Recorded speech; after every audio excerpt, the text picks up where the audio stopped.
All right, so for those of you that don't know me, my name is Katie Profeta. I work at Indian River State College as an instructional designer, and I am this year's awards committee chair. I've been a part of my local chapter's kind of awards and scrapbook committee since I started at the college 7 years ago, and I also served on the committee as a representative under Katrina Porter. So I have some experience on both sides as far as putting books together and also looking at them from the back end. So I am here to help you. So let's go ahead and get started. So first and foremost, important dates. We know dates are important in every walk of life, and that's no different for AFC. So we're looking for the chapter of the year. The reporting period is June 1st, 2020 through May 31st, 2021. So that just ended. So at this point, we should all kind of be looking at our books and starting to put them together and thinking, all right, this is what we did this year. Let's start building these sections.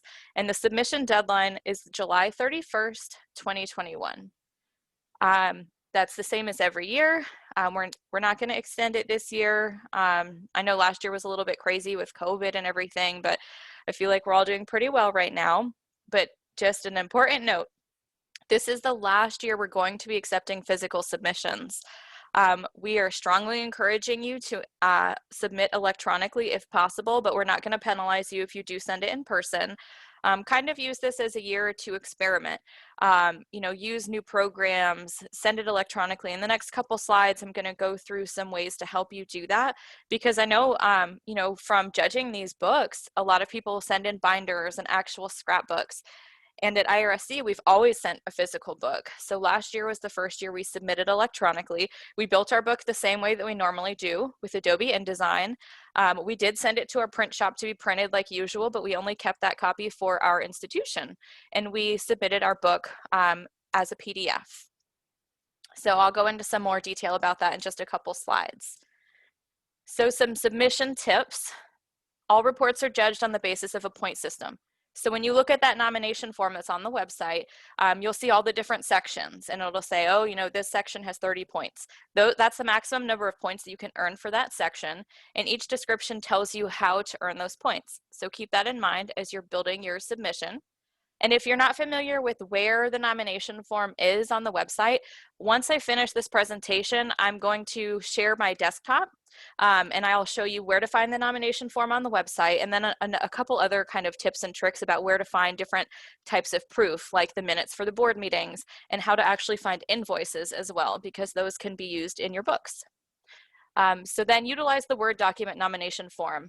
We uploaded it this year as a Word doc, so you can type directly into it without having to find a way to transfer that PDF into a Word document. But if you struggle with that, please let me know. But I always find what I do is I'll download that at the beginning of the year, and I'll work with my chapter to kind of enter things as the year goes on. If we have a social event, I'll go ahead and enter that on the nomination form, and I'll put some information and details on our S drive, which is our share drive. So everyone in our board, pretty much our college, has access to that folder. So if they participate in an AFC event, they can upload photos, they can upload their registration forms. So working as a team and kind of starting early is a really good best practice. Organize your submission in the same manner as the nomination form. So if you look at that nomination form and you see the 16 different sections, when you're putting it together, do your best to keep your submission in that same order. It makes it a lot easier on the representatives that are judging your books to find things if it's presented in the proper order. We'll take time and we'll go through it a little bit, but if things become too difficult to find, it's really a struggle, because we want to give people all of the points that they earn, but we have to do our best to make sure those are organized as well. And make sure your nomination form is signed. Electronic is okay. That would be signed by your chapter president.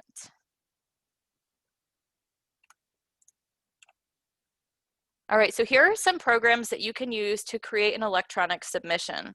And I don't want anybody to get overwhelmed or stressed out thinking, oh my gosh, I've never used this before. It doesn't have to be complicated. So Microsoft Publisher is available, I believe, through the Microsoft Office Suite still, and some people have been using that. At IRSC, we use Adobe InDesign to create our scrapbook. It's just kind of like a page creation software, so I can add fonts and pictures and things like that and save as a PDF. You can also do it super simple, create it in Microsoft Word. If you're scanning a document, you can add that scan right onto a Word document, or save all your PDFs using Adobe Acrobat Reader or Pro, and just submit it that way. So there are a number of ways to do this, and as you get started, if you're struggling with anything, please don't hesitate to reach out to me. I'm an instructional designer by trade, so we work in these technologies pretty much on a daily basis. So if you need any help getting started, please let me know. And LucidPress is also a free option. I did have a couple schools reach out to me and ask about LibGuides.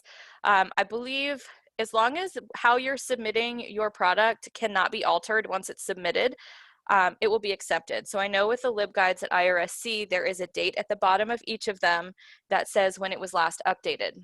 So just keep in mind that July 31st deadline, and if you do submit something that's a little bit more fluid, like a LibGuide versus a PDF or something like that, that if it does say that it was updated after that deadline, that it would be disqualified, it wouldn't be accepted. And then if you're looking for a way to publish, like our scrapbook is really big, and I had a really hard time emailing it last year. I ended up having to send it via, I sent it through OneDrive, like in a bunch of different links. You can use issuu.com. It's the same program that we publish the current through, and individuals can get free accounts, and basically you would just upload your PDF and it would present it like a book. So that's a really good alternative. And one of the reasons actually that we're looking to go electronic is so we can share everybody's accomplishments. Right now, the books are presented at annual conference, but you only get to see them if you're there. And the last couple years have been online, so it's really been a struggle to be able to see and to share ideas. So that's one of the driving forces behind this change. Does anybody have any questions so far? I'm from New Jersey, and I talk really fast. So if you need me to slow down, just interrupt me. I won't be offended, I promise. So submission procedures. Things are a little bit different this year. If you're doing an electronic submission, you'll have to email that file or link to me, to my email address, which is here, kprofetta@irsc.edu, by 11:59 p.m. on that July 31st deadline. If you do decide to do your last kind of physical submission, you'll have to mail that to me at my college, Indian River State College, and the address is here. Don't rush to like write this stuff down. I'm going to email you a copy of this presentation and this PowerPoint. So you'll have all of my contact information and all of the tips that you're learning today. And just like usual, no late submissions are going to be accepted. So some do's and don'ts before we get started. Nomination dues. Do include your completed nomination form with your entry. That's kind of what we use to judge your entire submission. You know, we look and see, okay, you know, this is how many social activities were done. This is how many new members you had.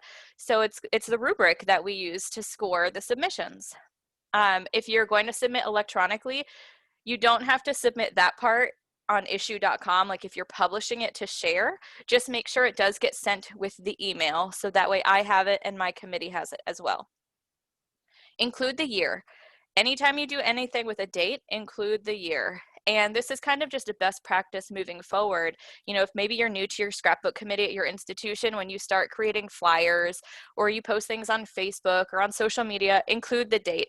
It might seem super arbitrary, but when it comes to reporting things for the scrapbook, it is very helpful, because when we see something like June 1st, do we know if that's June 1st, 2020, June 1st, 2021, and we want to make sure everything is in that reporting timeline.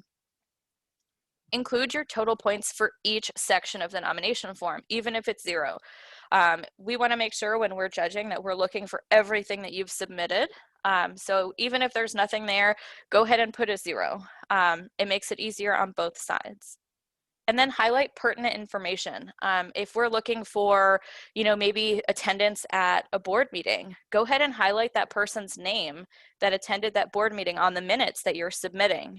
It allows us to see it, it catches our eye, and in some of the examples that I'm going to show you today, I'll show you how we did that for our scrapbook. And then please do contact me, your awards committee chair, your representatives in your regions, with any questions that you have prior to submission. I'm here to make sure that you guys all do a great job. So I want to make sure all of your questions get answered. And I have a special treat for you today because when I was making this presentation, I actually took screenshots of our scrapbook. So I have examples from each chapter that we've submitted, I think from last year's scrapbook. So some nomination don'ts. Don't reuse photos or proof from previous years. Make sure that everything that you're including is new from this current reporting year. Don't double dip. Activities can't be used in more than one section. I know sometimes things are like, oh, this is a fundraiser, but it's also a community service. You'll have to pick and choose one. It kind of becomes a game like, all right, where does this fit in best? So just keep that in mind as you're submitting. The only exception to this is the publicizing chapter activities section, because say you have a document that you've submitted to the current or something about a community service that's coming up, obviously, or that you've completed. You can use that in the publicizing chapter activities section and in the community service section, because it's showing that you publicized it and that you also hosted it. But again, don't panic. Help is here if you need it. So if you're unsure of something, no matter how small, please just send me an email, call my office, and I would be happy to answer your question. So let's talk about proof. This is kind of the most important thing about these submissions, is showcasing what you did, how you did it, who was there, kind of thing. So these are just some quick tips and tricks about what we're looking for. So a good way to provide proof is meeting minutes with dates and relevant information. A lot of times at IRSC, when we host our board meetings or our member meetings, our committees will get up and speak and say, hey, last month we held this social, we had a welcome event at Sailfish Brewery, we had 30 people come, it was awesome. Those minutes can be used to prove that you have the event. You could pair that with a flyer, a Facebook post with different pictures, but minutes are kind of a catch-all because you'll be able to see attendance, you'll be able to talk about events. So I always like to refer back to those. Follow-up emails are great with event specifics. A lot of times our treasurer will send an email after a fundraiser and say, hey, we just did our October 2019 Jeans and Jersey Day. We had 45 people show up. We made, $550. This is how many 50-50 tickets we sold. This is how many, food tickets we sold. And that's a nice way of showing that the event happened too. Because a lot of times what we end up getting are flyers that say, hey, we're going to have this event on such and such date. But that doesn't tell us that it actually happened. We know things happen. Look at COVID last year. So just because a flyer is there doesn't mean the event itself actually happened. So that's what we are looking for, are specifics that show the event took place, how much money was raised, and things like that. Operational plans and bylaws with a last revised date. So every year we talk about, with regions, commissions, and chapters, are having operational plans and having bylaws. And they don't always change, bylaws especially. A lot of our chapters have had the same bylaws for quite some time. But even if they don't change, it's really important to still review those with your chapter. And once they're reviewed, they need to, that it needs to be reflected. So it could just be a simple statement at the bottom that says, last reviewed on, July 15th, 2000. And that just shows us, hey, they didn't change anything, but the board did review it, the membership did review it, and they approved it. Screenshots from Facebook are great for proof because each post is date and time stamped. So we've gotten in the habit at IRSC of uploading flyers and event pictures and thank yous and things like that, because they kind of do all the work for us as far as tracking goes with the date and time stamp and things like that. Emails are great too. Think about submitting your chapter reports to your region director. If you have a copy of that email that says, hey Joe, here is my region report or my chapter report for the board of directors meeting. If you need anything else from me, let me know. And the attachment, you can throw that email with a copy of the attachment in your scrapbook, and that would be great. That would count. And then photos are encouraged but not required. We love, looking at scrapbooks and seeing what people do, but a photo alone can't be used as proof without other pertinent information. Think about the sheer number of people that are in our chapters at our institutions. we don't know everybody. So you could say, hey, this is a picture with, Jane and Joe, but we don't know who those people are. So include them. We love to see them. We love to see, how our chapters are doing and what they're doing, but just do that with other information. And I'll showcase some of that today too. So these are just two examples that I came up with that I shared with my regions and commissions presentation on Tuesday. So the picture on the left is our flyer for our Jeans and Jersey Day. And so if you see that, okay, it was published on April 9th. If you hover over that when you're on Facebook, it will actually show you the exact date and time that it was posted. And then you can just take a quick screenshot. You can do the print screen button if you're using a Windows, I believe it's the Windows key Shift and S, and I don't know offhand what the Mac shortcut is, but there are ways that you can just take a quick screen cap and then save it. And then the email on the right is a follow-up from our escape room event. I believe this was in 2019. We held an escape room event on one of our libraries. And our social committee chair, Lynn Odell, which many of you probably know, sent an email out after that just said, hey, it went really well. We had 11 people. Everybody wants to do it again. We had a lot of fun. We completed it with only 2 events. And that was sent out to our entire membership just to kind of say, hey, we did this. It was fun. Next time, come out with us. That would work too. Because the email is there, the date and the time is there to show when it happened. So this next section of our presentation is going to go into detail on each section of the nomination form. So does anybody have any questions before we jump in? Because this is where all the information and the detail is going to come into play.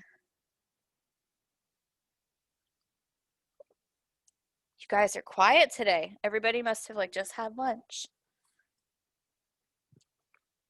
All right, so section 1 is the membership section. And this is the only section in the scrapbook where you can get an unlimited number of points.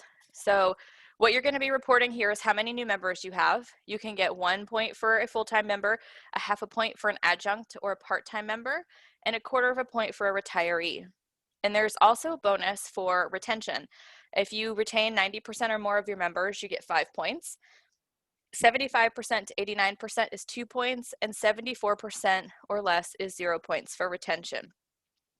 And so what ends up happening here is the state will send out an email that has your membership list, or you can send an email to David and say, hey, can you please send me a report of all of the new members that I had from June 1st, 2020 to May 31st, 2021. And that's what you would use to create this section. So here is what I normally do. Part of the screenshots from our scrapbook, I'll include the email that I said where I requested the list.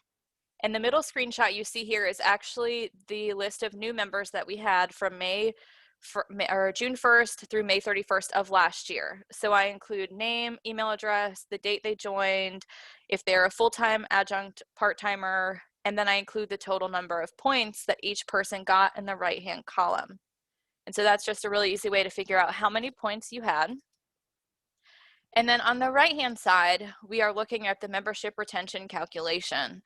And so this is where we're looking at those extra points for retention. And basically what we look at is the total number of members that we had in this most recent year, less the new numbers joined compared to the previous year. And I know that calculation can get kind of tricky. So once you get your numbers, if you do need help with that, please let me know. And I think there may be a cheat sheet online as well that I can send out to. But this section is super simple. You're just basically reporting the data for your chapter, and you can get help with those lists from the state office. So section 2 is state leadership, and the number that you see in parentheses, that 30 points, that's the maximum number of points that you can earn per section.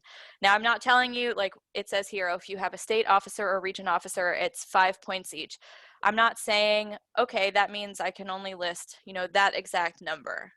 I could only have 6 entries. If you have 15 people that are state, region, or commission officers, include all of them. There's nothing wrong with including a little bit more. We're not, trying to limit you. That's just the maximum number of points you can earn. So if you have a state, region, or commission officer in your board or in your chapter, or a committee appointee, you get 5 points for each of them. And then if you had a candidate for a state, region, or commission office and say they didn't win, you still get points for them. You get 2 points each. You just have to include a copy of that nomination form or another form of documentation that shows that they did apply. Minutes, campaign posters, things like that. And so the best place to find information for this section is in the leadership manual or on the AFC website. Every year, the website is updated with the new committee chairs, the new commission chairs, the new region directors, everything like that. So on the left-hand side, this was one of the pages that I included for GO, for John Barbieri, who was the co-chair of the Membership Development Committee. So I just took a screenshot from there. And the right-hand side shows that he's the chair-elect of the Facilities Commission. And I just took a screenshot directly from the leadership manual. And at the beginning of the section, I normally just include a blurb that said, all of the screenshots provided in this section were pulled directly from the AFC website or the leadership manual. And then I use that cute little blue arrow to kind of draw your attention to where I wanted you to look. Like, hey, this is John, he's the co-chair. This is what I'm trying to share with you. And I just did that for every single person in my chapter that was in a board role. So these next couple sections are where the details from your chapter really start to get important. And so section 3 is state, region, and commission participation. You can earn a maximum of 50 points in this section. And the way that you earn points here is very important.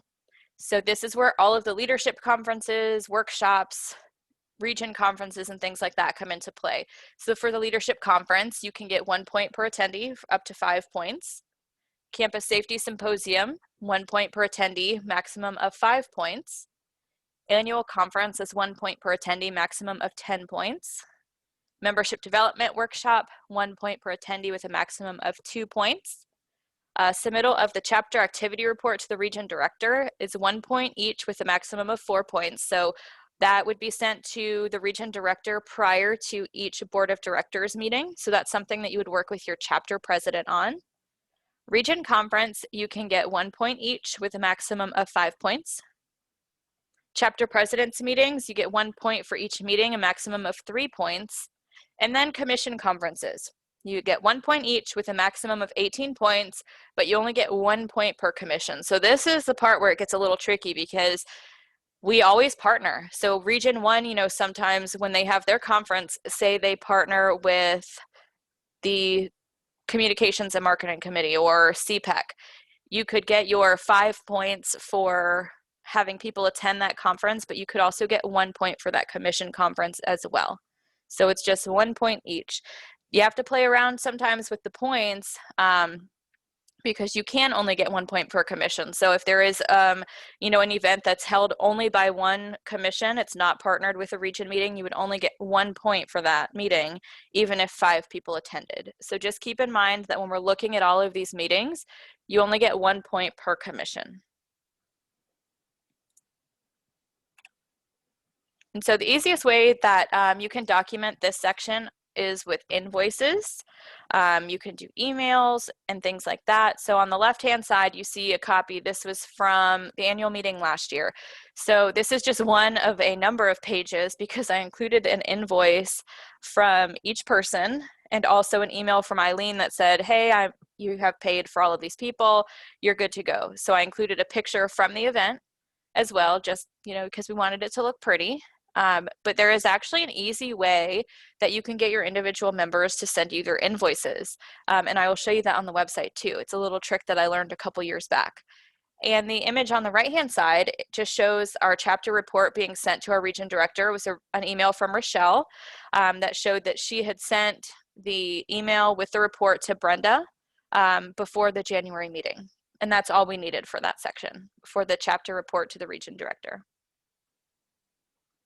Any questions there? I know that one was a little bit crazy. Katie, can you go back to the region commission and explain that again? So my question, I guess, is, so I attended as on behalf of CPEC and Region 1, would that count for both sections? Is that my understanding? Yes, we would count that for each because it's the region conference. So if you have 5 people go, That's your 5 points. And then if there was, say it was just CPEC partners, you could get your point for CPEC as well. But there's only one commission. So those 5 people that attended that CPEC, that wouldn't be 5 points, correct? It would be 5 points as far as the region conference goes. But not for the commission. Right. It's just 1 point per commission. Okay, that makes sense. Thank you. You're welcome. And then here's another option. Some of our conferences, this was from the virtual conference for learning resources, they will send certificates of participation as well. So if you have somebody that attends and they send this over to you, that's a great way of showing that they attended, that they participated, and just throw a copy of that right into your scrapbook. So exemplary practices. This one is always a little sticky and there's always a lot of questions about it. You can get, I believe, 90 points total for this section, but you don't have to win. So if you nominate, if you apply for a commission exemplary practice, you get 5 points for that. Points are awarded for all nominations and not just winning nominations, but there is only a maximum of 25 points awarded per commission. One of the things that I hope to do this year, working with some of our other, commission chairs and board members, is to get a cumulative list of all of the exemplary practices available. Because if you're not registered, as having one of those as your top commissions, you may not get the emails. So I'd really like to provide just like a one-stop shop for all of these exemplary practices. So this is what we normally look for when we're submitting. 18 practices for maximum points. Let's see. Yes, you'd have to submit 18. I believe this section used to be unlimited and they put a cap on it. But yeah, if you're trying to get maximum points in this section, you would have to submit 18, which seems a little crazy, but some people are competitive. With some of these exemplary practices, there are sometimes awards tied to them. But this is one of the things that exemplary practices and presentations like this kind of drive AFC as far as professional development goes. So we're really trying to encourage people to get involved with that. Thank you for your question, Rory. So when we are looking at the submission and the proof for this section, we're looking for the application forms for the nomination.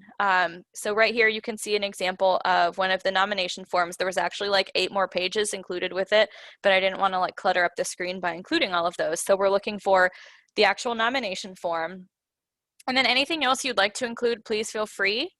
Adding the, this is the award that showed that Mia won, that she got first place.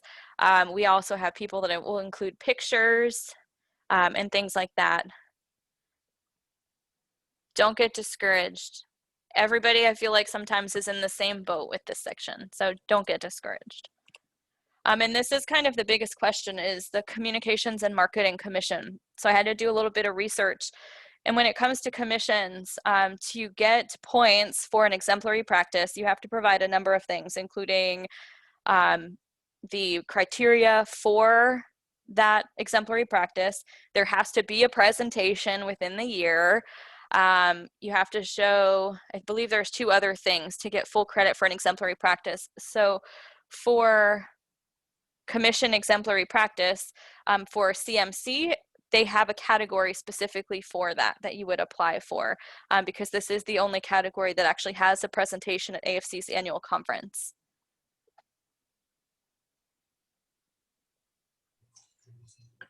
Katie, we have a few questions in the chat.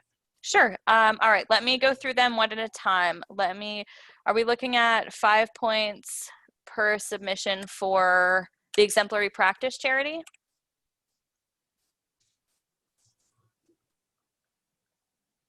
Yes, for exemplary practice, it's 5 points per nomination. So you can get 25 points per commission.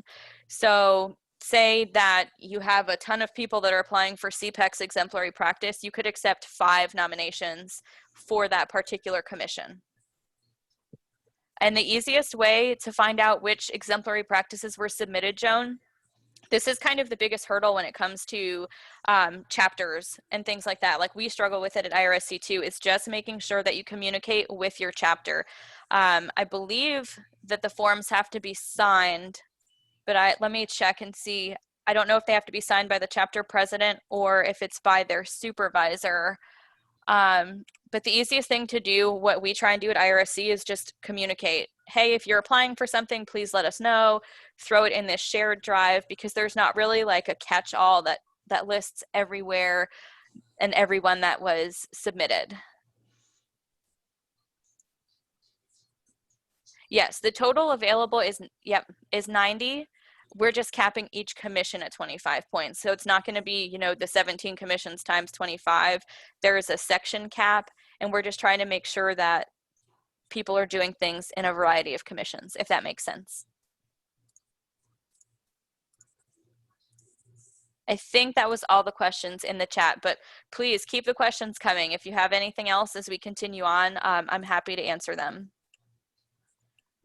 So yes, CMC, it has to be that specific entry that has the presentation at the AFC annual conference. Based on the points that, you know, CMC is getting for their commission book, this would qualify for their exemplary practice. And so that's what would carry over for the chapter of the year. All right, so the next couple sections are about the events that your chapter is sponsoring or co-sponsoring. And so the first one is political activities. You can get 20 points max in this section and include any organized political activity. And just like with anything in the AFC chapter of the year book, it has to be either sponsored or co-sponsored by your chapter. It can't be or shouldn't be something that your college is hosting. So it has to be something that your chapter is actively involved in. So think of things like legislative updates, voter registration drives, legislative debates, informational sessions. You can be super creative with this. A lot of times we'll host registration drives or voter registration drives on campus, or we'll invite, you know, somebody from AFC or somebody from our college president's office to come and speak about the legislative updates. So you can be super creative with this. It's just something that has to be sponsored by AFC. A lot of times we do it at our monthly member meetings. You know, we'll invite somebody in to speak, and it will count for our legislative activity, or a political activity, rather.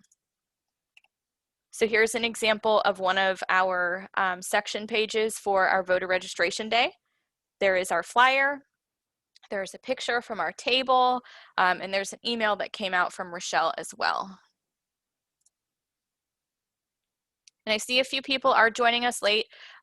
This whole presentation is being recorded and will be emailed out later, so please don't stress about missing any of it. Everybody that's attending will get a copy of it. Professional development activities. So any organized educational activity that is sponsored or co-sponsored by your chapter. Say you invite somebody in to talk about, you know, a study abroad option, or somebody's talking about something that's happening in the community. We had somebody come in and talk about, you know, different types of hiking and vacations, and how you could incorporate, you know, different skills into your vacations and things like that. Anything that's organized and educational counts as professional development, and it doesn't have to directly be related to your job. We a lot of times use our membership meetings as a way to kind of escape work. Everybody comes together at lunchtime, we eat together, you know, we do some chapter business, but then we have a speaker come in, you know, that's not IRSC related all the time. You know, maybe it's educational outside of the workplace. Any organized educational activity will count here. And so the example here, the left picture, is Rochelle's email that she sent out about the chapter luncheon. The center picture is actually a picture of the presentation for student success stories through our community partnerships. And then we also included the sign-in sheets for that meeting, just to show that it happened. These are all the people that came. On our sign-in sheets, a lot of times we'll ask if they're members or not, so we can have our membership committee reach out to them and try and, you know, get people to join that may not already be members. So just because it's an educational activity doesn't mean you can't tap into other parts of AFC. Membership development.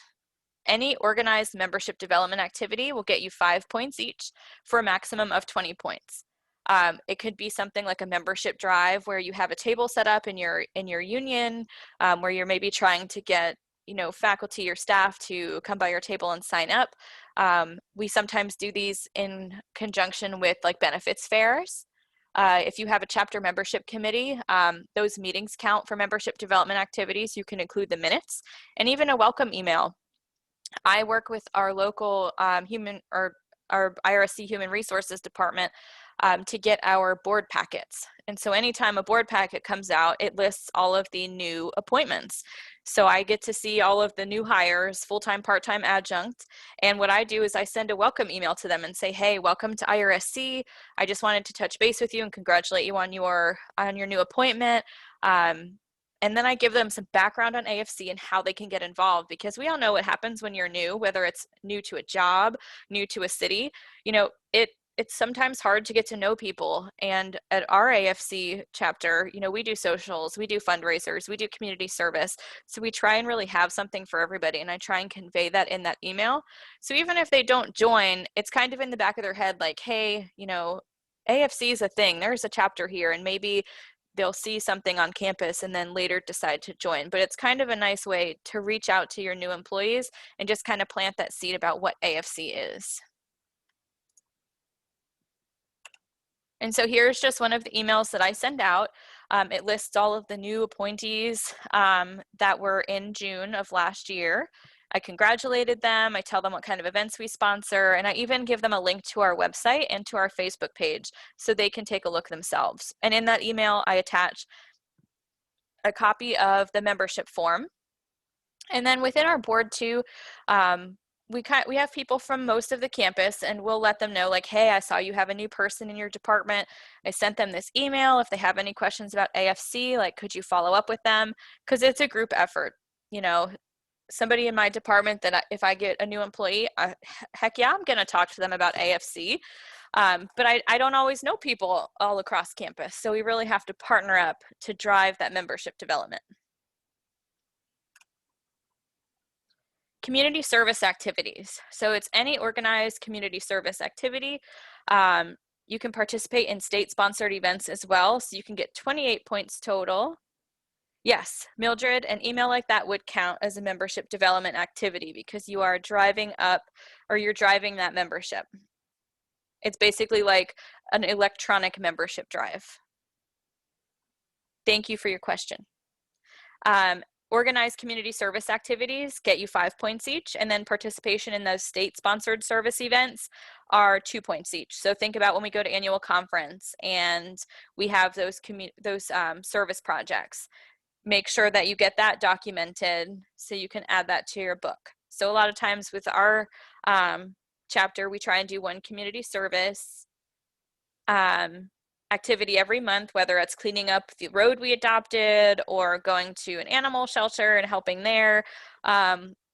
We started this new thing recently. I see Courtney mentioned being a multi-campus institution. We are as well. We have campuses in a number of different counties. So we've actually started rotating when it comes to community service, fundraising, and social activities. We will rotate county to county. So say we do something in Vero Beach, which is in Indian River County one month, we'll try and do something in Okeechobee another month. That way we're kind of touching all of our service area and not ostracizing any particular group of employees.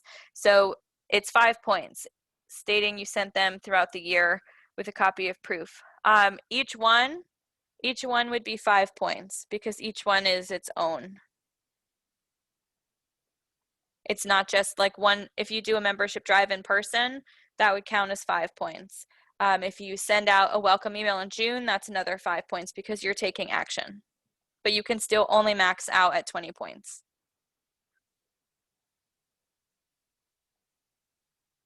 Thank you, Charity. So community service, here is just an example of what we did. The email on the left is what Rochelle sent out for, I believe it was our community service event for a school supply drive that we do every summer. In the middle was just a reminder saying, hey, thank you so much to everybody that's already donated. If you haven't, we've extended it for another week. And then we included a photo of a lot of the points or a lot of the things that we had collected just for us.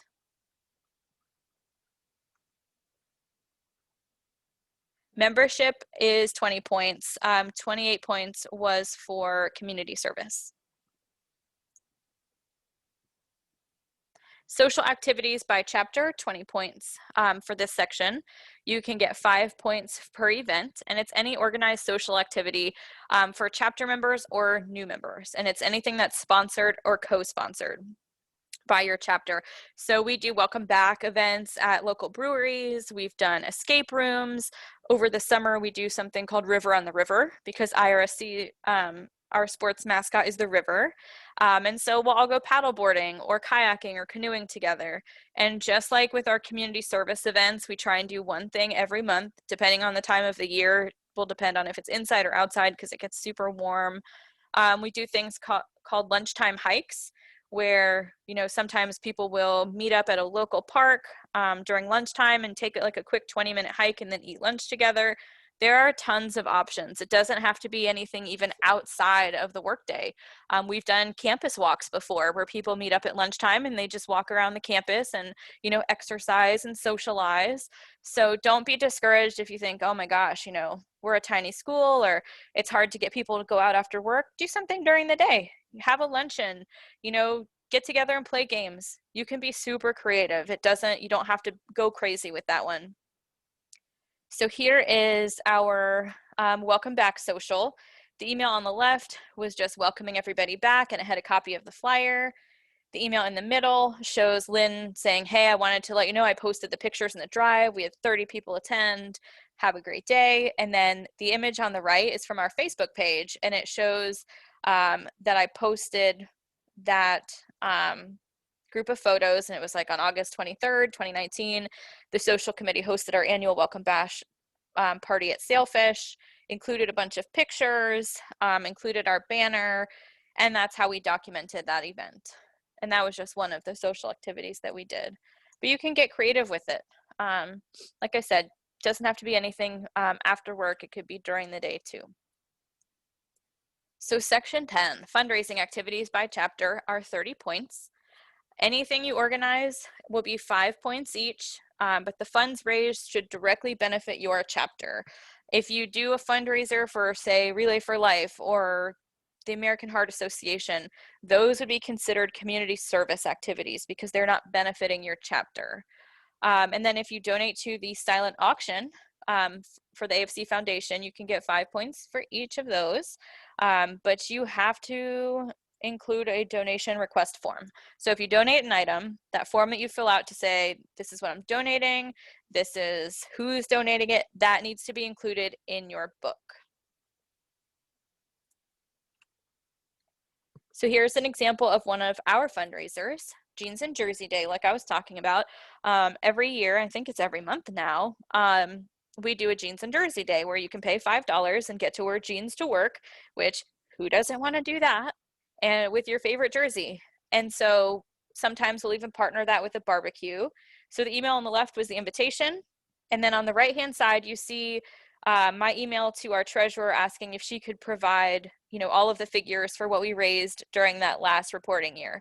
And we raised jeans and jersey, October 2019, $559. So that's what I highlighted. And then I have pictures as well.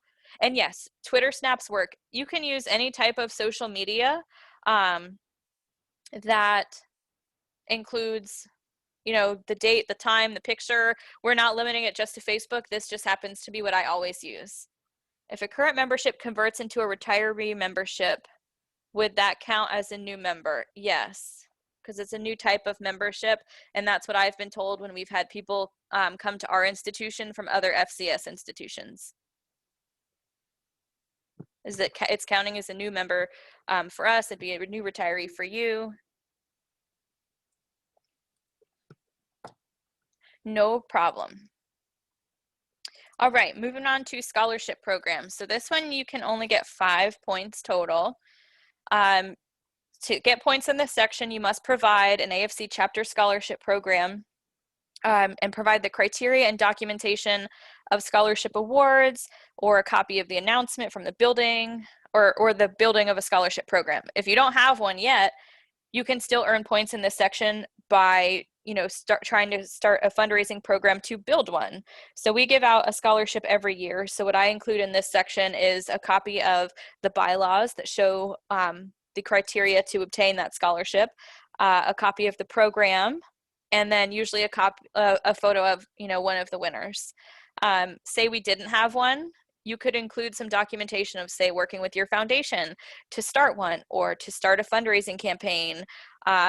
Just something that shows that you're in the process of building one. That may be a revision to your bylaws, anything like that, really. And you can get 3 points for each program for a maximum of 5. So like, say you're trying to build one and you have a couple fundraisers, you can get 3 points each.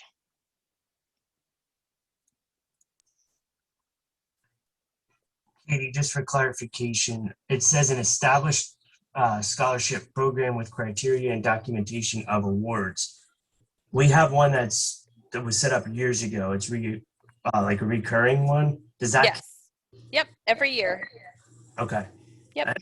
I read that as established, so I figured it was one that was recurring, but I wanted just clarification. And then we would have to reach out to the foundation to find out if any funds were awarded in order to Yes. points. Okay.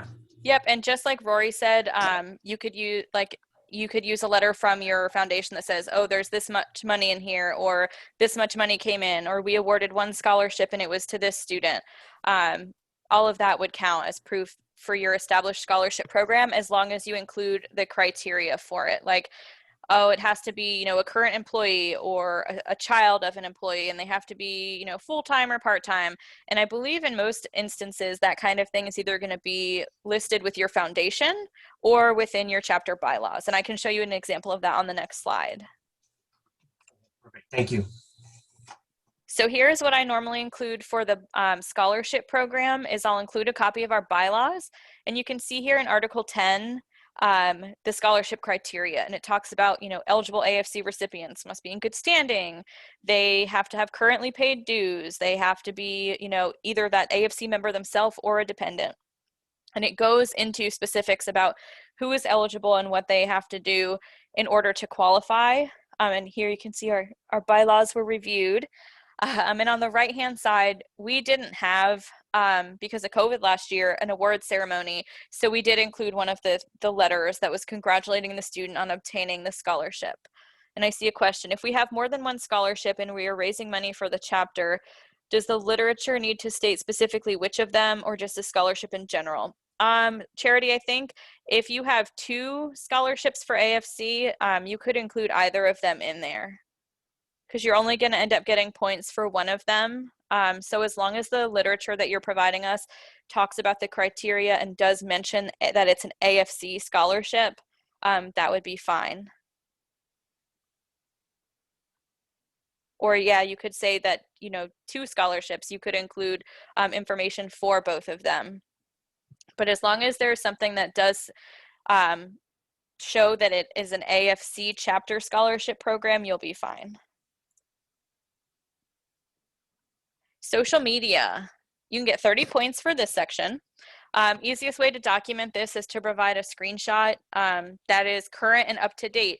On Windows, you can take a screenshot that has the date in the bottom right-hand corner, or on Facebook, you can take a screenshot and show that it's up to date. Basically, we're looking to make sure that the social media that you're sharing with us is current and up to date. We don't want to get a screenshot and it shows, oh, the last time you were active was 2015. Like, that wouldn't count. We want to see updated current information on chapter info, membership recruitment, minutes, upcoming events. And you get 30 points total here. So for your chapter website, you can get 10 points. Facebook page, you can get 10 points. And then any other form of electronic social media, Instagram, TikTok, Twitter, Snapchat, anything that's social media account for your AFC chapter, you could get 10 points here. Anything except for college internal intranet, because that is not considered a form of social media, because that is internal to your institution. So think about public forums and things like that for that extra 10 points. So here is what I included last year. The left picture is a screen cap of our website. 10 points, no matter how many other you have, because it's a total of 30 points total for that section. The left picture here is our chapter website, and it shows, you know, our bylaws, our history, but it also shows this event that happened in July of 2020, showing that, you know, the website was kept up to date. And then the picture on the right-hand side is a picture of our IRSC AFC Facebook page that is up to date as well. So just make sure what you're sharing is current, so we can make sure that it is being maintained and give you the points that you are deserving of in these sections. All right, certified college professional. You can get 60 points in this section. So you can get points for the CCP sessions that are completed. So if you're a member or if you've gone through the Certified College Professional Program, you know that you've gone through those 4 major videos, like those 4 major topics. And so for each person that is enrolled at your institution, you can get 5 points per session per participant. So for those core sessions that they complete, one person could get a total of 20 points in this section as long as they were done in this reporting period. And so you can use results from the post-test of the module, a letter from the CCP coordinator. You can use where you report that for your points. And if this all sounds kind of Greek to you because you're not familiar with CCP, you know, you can always reach out to me after. Graduation from the program will net you 5 points per participant that graduates. And then if you provide a scholarship award for somebody in your chapter to take the CCP, you can get 5 points for participant as well. So I know that some of our CCP graduates have seen that there is a kind of second tier now for CCP, and I'm working with the state to see how that's going to fit into the awards in coming years. But since it didn't kick off until after the reporting year, we don't really need to worry about that just yet. So stay tuned for that part. And so last year, we had Dr. Ann Hubbard had graduated from the CCP program. So November of 2019, at the annual conference is when she graduated. So I included a picture from the current that congratulated her for that, and that's all I needed to do. When you graduate, a lot of times you'll get an email as well, like after you do your final presentation and you have all your points, you'll get an email that says, you know, that you've met all of the requirements, so you could include that too. But it just depends on if that person sent it to you and things like that. This was kind of an easy catch-all way of being able to show who graduated. And Rory, I see you're on here too. Publicizing chapter activities. So this is the only section where you can include things that you may have already previously included. Each article that you submit, you can get 2 points each for a total of 10 points. So this could be an article that was published in the current or an article that was submitted. Say you send an email to the state with an article for the current, but it doesn't get published because of, you know, how much they had submitted, or maybe it just didn't fit into the format. You still get credit for that. Just include a copy of the email that shows that you submitted the article to the current, and then you'll get points for that. The same story from different publications. Yes, because they are different publications. We've done that with different newspapers. You know, you don't always know who's going to pick it up, and a lot of times it's not exactly the same anyway. So yes, just make sure that the article that you submit has the date, and it also includes the name of the publication as well. Like for us, our local newspaper is the Press Journal. So maybe the Press Journal did it and Vero News did it. That's 2 publications. If you have a TV or a radio appearance, you can include that as well. Just include the day, date, and the station. Press and advertising can be accepted, but nothing internally. No internal announcements, no email announcements are really considered for this. Think of it as something that's getting printed from the outside, and it must be about your chapter or a chapter activity. So So here's an example from last year of an article that was talking about an IRSC alum receiving the Leroy Collins Distinguished Alumni Award. So we went ahead and just screenshot that and included the date, included the article, and then I included the website as well in the nomination form for anybody that wanted to see it.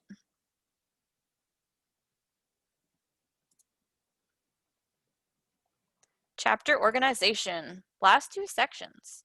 So chapter 15, you can get a total of 20 points.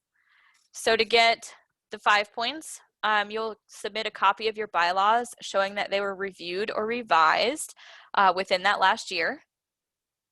Include copies of minutes from your chapter officer meetings. So if you have board meetings with your local chapter, include the minutes from those. Include minutes from your chapter member meetings. Courtney, yeah, it can get kind of crazy. From your chapter member meetings, and then a copy of your strategic plan. Can it be an article from my college about an AFC activity on the general college website, as long as it is not the college AFC webpage? Let's see.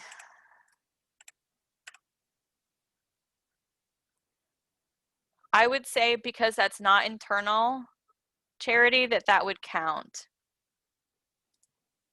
I know we do like spotlights and showcases on our website as well. So as long as it's something that's being publicized, like as a press release or something that the general public can see, I don't see why not. It just needs to be on that, like a main college website and not like your AFC page, if that makes sense.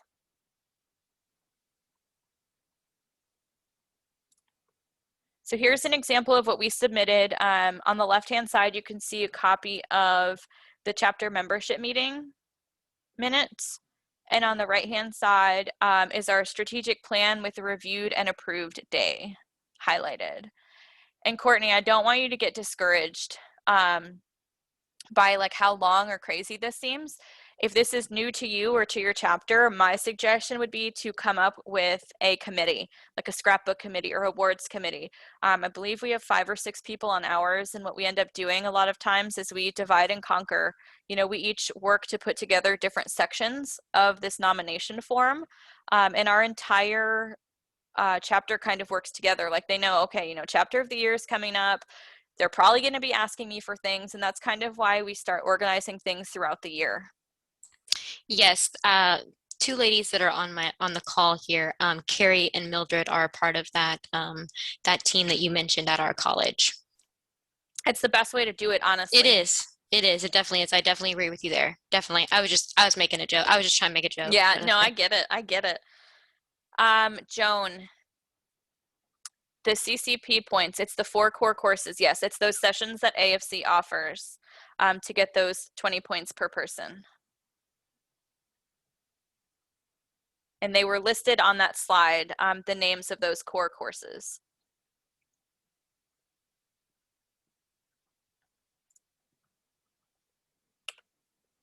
All right, the last section is college retired members activities. So you can get 15 total points for this section.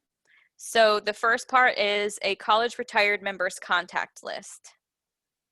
5 points total here, and you just provide a contact information list, whether it's mailing address and or email, that's okay, but it's basically just a list of all of your retirees and their contact info. The second part of this is publicizing your chapter activities to college retirees. And you can get 1 point per activity. So say you're doing a community service or a fundraiser, you can always send these invitations to your retirees as well, because they, you know, maybe they still want to stay involved. Maybe they're still looking for something to do. So just provide a copy of the invitation or the information concerning that event that was sent to those retirees. And then last is just members' participation in chapter activities. Provide proof of participation. The easiest way to do this is through email after the event, like a follow-up email. You can pair that with photos, you can pair it with meeting minutes, and it could be at chapter, regional, or state activities. I know we had somebody join us at AFC annual conference a few years back, so we had their registration form, but that counted as a college retirees participation because they were there. If you have someone in CCP who completed the core in 2020 is working on other credits but not graduation, there are no points. Right, there are no points. You'll get if you got the points for those core sessions last year, you'll then, the next set of points you'll get is when you graduate.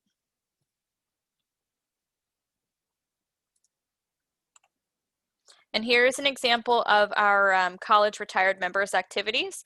So the left-hand side, this is my contact list for our retirees. Just has name, email, and mailing address. They're in the retirees group and then the type of retiree that they are. And then on the right-hand side, Barry Keim, he's a retiree at our institution. He actually attended one of our chapter lunches, and so I included the sign-in sheet to show that. And he has attended one of our socials as well, and Lynn sent me an email to say, hey, he was included in the final count. He's a retiree. AFC has had a lot of free virtual conferences and webinars. Is the emailed registration confirmation enough evidence? Yes, for these kinds of events, we'll take that. And I believe last year, Eileen actually sent out an entire list. It was like a Google Drive with a bunch of different Excel docs of all the different conferences and webinars. So you could include those as well. I don't know if she's doing that this year or not, but yes, you can go ahead and use those emailed registrations too.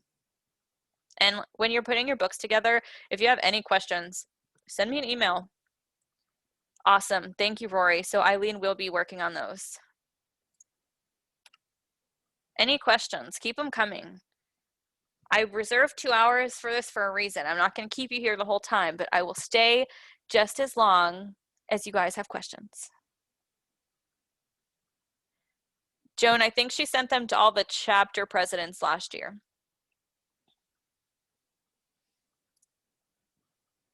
So I'm going to go ahead and leave this slide up. If you want to turn your mics on and ask questions, if you want me to go back and review any of the different sections, if you want to type in the chat, I'll stick around just as long as you all have questions. And then my contact information is here, my office phone number, my email address. Annoy the heck out of me. Send me all your questions.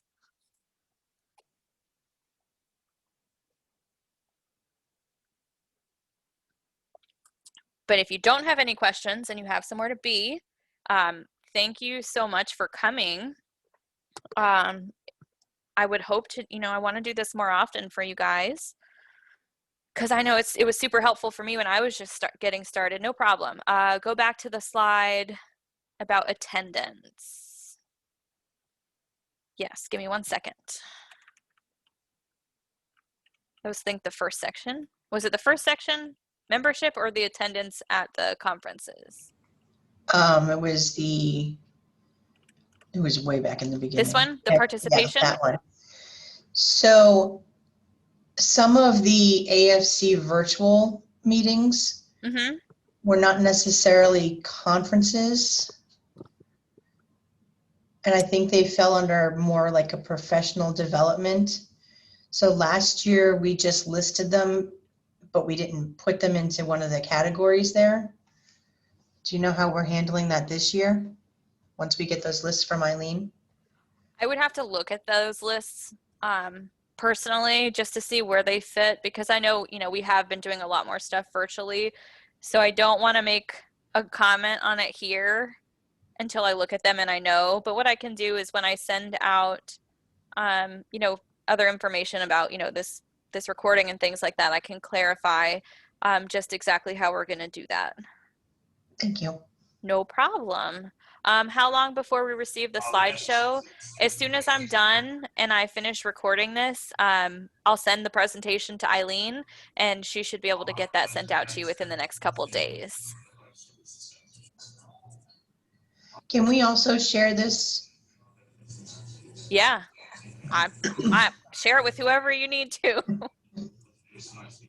Hi, Katie. It's Matt. Hey, Matt. Smart annual goals type thing. Would that count as our strategic plan for, I think, 14? Was that what was sent to your region director? I believe so. Yeah, if that's how your chapter handled it, and that's what was emailed, then yes, that would be fine. Okay, and then one other thing for some of these, is this why you recommend a Word document? Is so that we can add in additional lines? Because there's only, in some spots, only like Oh, 2 or 3 lines, you and you just reminded me. I wanted to show you guys stuff on the website. So don't leave yet. Don't leave yet. okay. Yes, let me jump on the website real quick. Gosh, I was just talking so much it completely like slipped my mind. Because I don't want to Can you guys see my alter screen? the document if, and then cause problem. No, it's okay. Can you see my desktop?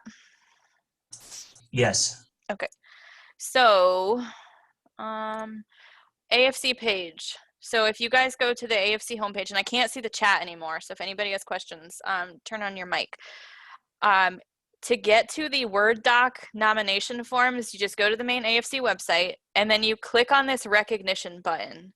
Don't click on any of the drop downs, just click on where it says recognition. And it's going to bring you to a page talking about all of the state awards for this year. So we're talking about chapter of the year today. So you can just click on the link and it'll bring you to that part of the website right up here. And so it tells you your reporting period, it tells you when the nominations are due, and at the very end it says, for more information on the outstanding chapter of the year award, click here. So if you click there, what it's going to do is it's going to download a document. And here is the Word doc nomination form that I would suggest everyone use for this year. And is this what you were talking about, Matt? Or did I just go on a tangent? That's yes, that's what I'm talking about. If you scroll down, I think in some spots there's only like 1 line, 2 lines. Add as many as you need to. That's why I So suggest, just alter it. Okay. yep. That's why I suggest using the Word doc. So then you're not like saving the PDF and then transferring it to a Word doc. Edit this as you see fit. I just really suggest putting your total number of points in each section. And then also at the very bottom, it asks for your total points and fill that in too. Just make sure that you fill in everything. Even if there's nothing in the section, just put a 0. But that is where you find the nomination form.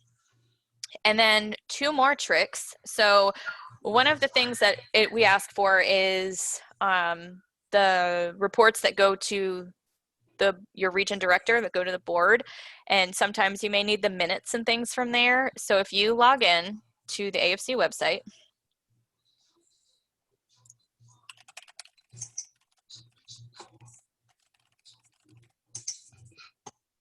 what you can actually do once it logs me in is you can go to events here and go to board of directors meetings. And it's going to open up this page that shows all of the board of directors meetings, right? And so if you click on, let's say April 21st, 2021, it's going to bring us to this page that says, hey, this is when it is. This is where you would register. And then there's this other page that says, check board of directors page for agenda and handout items. Click here. So if you're logged in and you click here, it's going to bring you to this page that has all this board of directors information. And so you can actually look at these region reports. And so if I click on region 5 for the region reports, I can see all of the different reports that were submitted by chapters in that region. So here is the report that Taylor submitted for IRSC. So I could include this in my scrapbook if I needed to. Like if I was having trouble finding something, I could actually include this. And these are available for every single board meeting. And then another cool thing is, say you're trying to find proof that somebody attended a conference. Like say I'm like, oh, I attended the leadership development conference, but I can't find anything about that in my email. What can I do? If you log into the AFC website, and each individual member would have to do this, like I can't go in and see it for everyone in my chapter, but log into AFC website and it'll bring you directly to this page here where it says, hi, this is my name, this is my college, and click on my profile in this menu here. And so when I go to my profile, it'll bring up all my information when I joined, all of that. And if you hover over my profile, there are two options down here. One says invoices and one says submissions. So I'm going to open both of these. I didn't know this existed until a little bit ago. So invoices is going to show you all of your transactions. So this is every single event that I've registered for and paid for since I joined AFC. So this one should be, yeah, leadership conference for 2021, right? So say you look for proof for something like that, but that one won't count because it doesn't say it was paid for some reason. So you're going to want to make sure that it does say paid. So here is my annual conference and meeting registration from 2019. Shows that it was paid and 0 is due. But you can download these invoices directly from the website. So if you know that, Tracy went to AFC annual conference and you have no record of that, you can ask her to log into her AFC profile and download the invoice for you. Katie, is the Yes. information that Eileen's sending going to include the attendance list from annual conference and leadership conference though? I believe last year it only included the online webinars, Okay. ones that we had via Zoom. Okay. So you may have to work with your chapter to get those lists. Okay. Thank you. No problem. And then the other one is the submissions. And so sometimes like it'll be like my board of directors, sometimes things that don't have a fee associated with them will be here. But this list, my membership development workshop from 2017, annual conference. So you have some ways of going and getting this information if you are struggling to find it. And so I just wanted to share those tips with you so that way you know too. So let me pull back up my PowerPoint just in case anybody needs it. And let me find the chat. Oh, it's missing. I can't see the chat. So if anybody has any questions.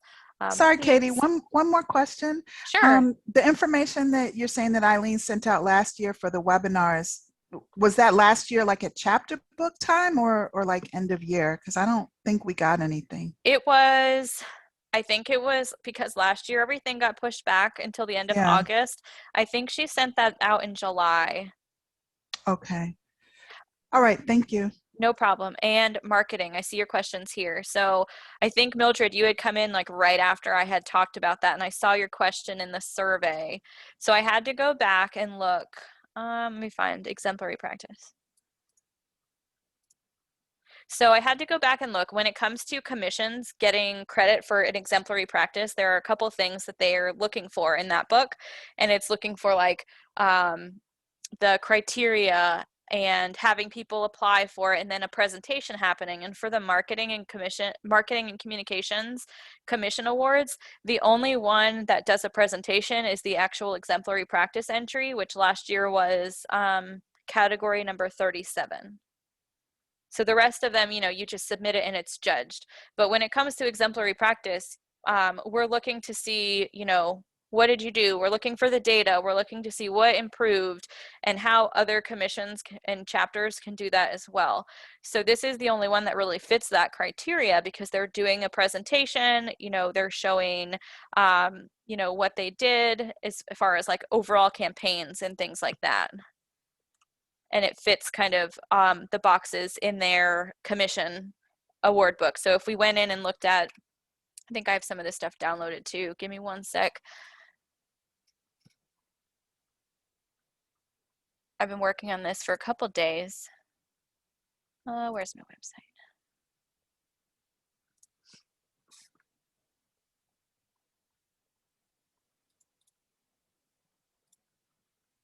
So when it comes to the commission, so the commission has books too, and the regents have books.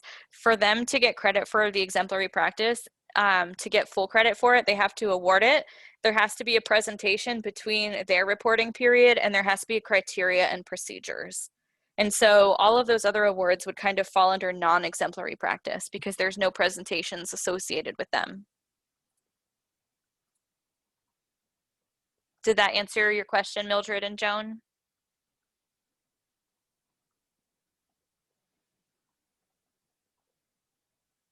Sorry. Yep. Couldn't unmute. Yes, it No, did. that's Thank okay. you. I And appreciate it's it. like, people think about it and they're like, man, that's going to change the playing field, but it doesn't. What applies to one applies to all. So, Yeah, I knew we had gotten a bunch of awards, but I just wasn't sure, so you've addressed the question. Thank no you. problem. No Mhm. problem. Anyone else have any questions? I was so excited that everybody came to my presentation today. Yes, and thank you for doing the word